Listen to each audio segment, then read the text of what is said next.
Rebecca again. So now that we've made almond milk, I'm going to show you a very, very simple matcha drink that you could heat up or drink cold. So, very simple. So my favorite amount is I always do 1.5 cups of milk, and then the other half cup could either be ice, if you want ice blended, or it can be water or all milk. It's up to you. So, you know what? Since I don't have ice today, I'm going to do this all milk.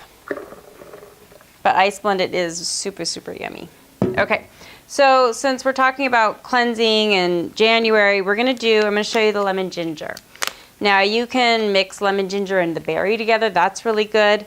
But like I said in one of our earlier videos, is I like to combine the regular matcha with one of the flavors just to give it an extra boost. So we've got our organic ceremonial matcha, and ratio is about, depending on if you're new to matcha or not, usually 2 cups is maybe a tablespoon, but I like to do 1.5 tablespoons.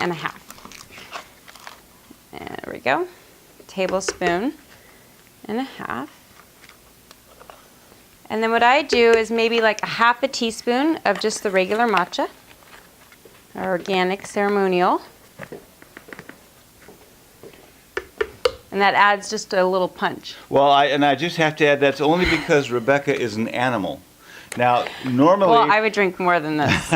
I would do 1 tablespoon and 2 tablespoons. A normal serving of lemon ginger has 3/4 teaspoon of matcha. Yeah. I've had people ask.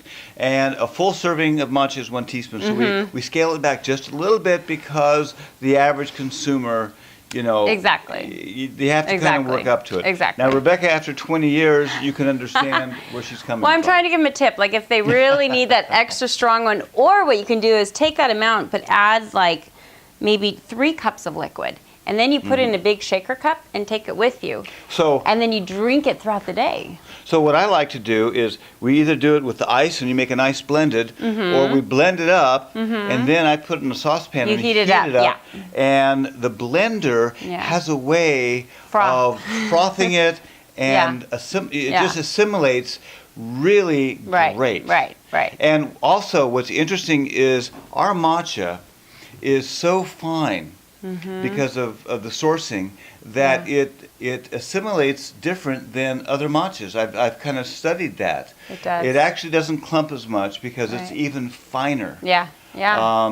Which is actually a good thing. Yeah, it's really fun. Yeah, so you don't have to do it this strong, but usually 2 cups of liquid and ice, liquid and water, to 1 tablespoon is traditional amounts. But if you want to do a little bit more and you need an extra kick, you're really trying to get your metabolism going, maybe it's, right after lunch, then you could add either an extra 1/2 tablespoon of a flavor, or just add like 1/2 teaspoon of our regular ceremonial matcha just to give it an extra kick.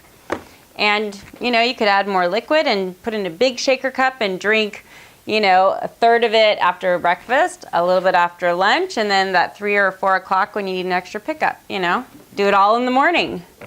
One time. I never leave the house without it already made matcha.